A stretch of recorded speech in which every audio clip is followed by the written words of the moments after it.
If you've ever stared at a list of pre-built gaming rigs and felt that knot in the stomach wondering whether you're about to throw good money down the drain, you're not alone. The market is saturated with eye-catching specs that sound impressive until you actually sit down and try to run your favorite titles, stream, or edit footage. You want to make sure you're not ending up with a box that looks sleek, but can't keep up when you fire up the latest release, or worse, a system that needs upgrades before it can even handle a decent 1080p session. Link is in the description if you want to check the product details on Amazon. In this review I'm going to break down the Panorama RTX 5080 pre-built desktop, look at the real-world scenarios where it shines, point out the hidden trade-offs, and help you decide if this is the machine you should press buy on or if you'd be wiser walking away. First off, let's talk about who this machine is built for.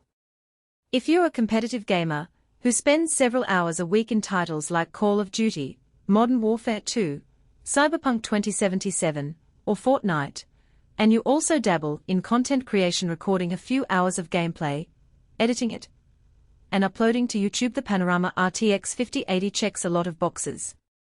The 24-core Intel Core Ultra 9 285K processor gives you enough headroom to run a game and an editing suite side by side without the dreaded CPU bottleneck.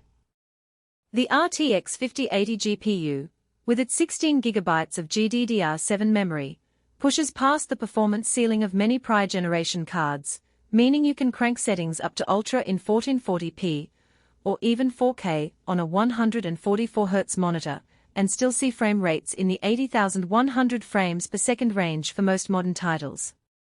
Add to that a 4TB Gen 4 NVMe SSD, and you've got a storage solution that loads worlds in seconds and doesn't choke under the strain of large video files. For anyone who values time, whether that's loading into a new map or rendering a YouTube episode, this combination is a real time saver. Now, let's pivot to the who should skip it side of the equation.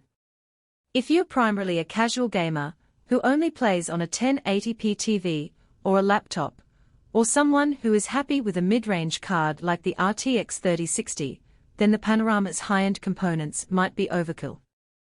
The system's price point aligns more with a workstation than a budget gaming PC, so unless you're extracting every ounce of performance, you'll likely see diminishing returns. Also, if you're a DIY enthusiast who enjoys handpicking each component, soldering cables, and tweaking BIOS settings to shave off a few milliseconds, the pre-built nature of this machine could feel restrictive. The unit is fully assembled in the US, which ensures a clean build and thorough stress testing, but it also means you're not swapping out parts, at least not without opening the case and possibly voiding the 3-year warranty. Speaking of the warranty, the 3-year coverage is a comfort factor that many pre-built competitors don't offer. The company claims rigorous stress testing before the box leaves the factory, and in practice that translates into a peace of mind that the machine won't overheat on the first Friday night gaming session.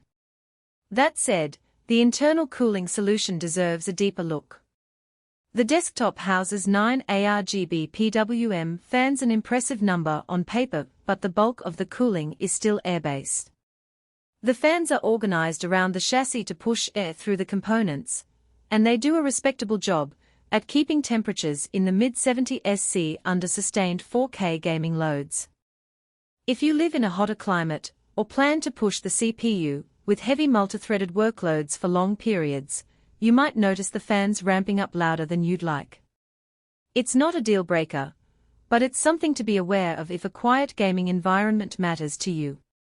Let's walk through a couple of real-world use cases. Imagine you're dropping into a multiplayer match in Apex Legends at 1440p, ultra settings. With the RTX 5080, you're looking at a stable 150 frames per second, which means you can enable a high refresh rate monitor and gain that marginal edge over opponents who are stuck at 60 frames per second. Switch over to game streaming, OBS configured to capture at 1080p 60 frames per second while you're also recording a local backup. The 8-core GPU paired with the 24-core CPU handles both streams without dropping frames. In my testing, the CPU usage hovered around 40%, while the GPU was pegged at 78% during a sustained Rainbow Six Siege stream, indicating a balanced workload that prevents any single component from becoming a choke point. Now for content creators. You're editing a 20-minute YouTube video that includes gameplay footage, voiceover, and a few visual effects.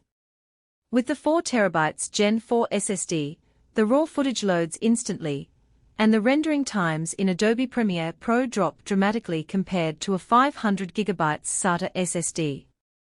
Benchmarks show a roughly 30% reduction in export times versus a previous generation RTX 3080 build, thanks largely to the faster NVMe interface and the CPU's extra cores. If you're also rendering in 4K, the extra RAM 96GB of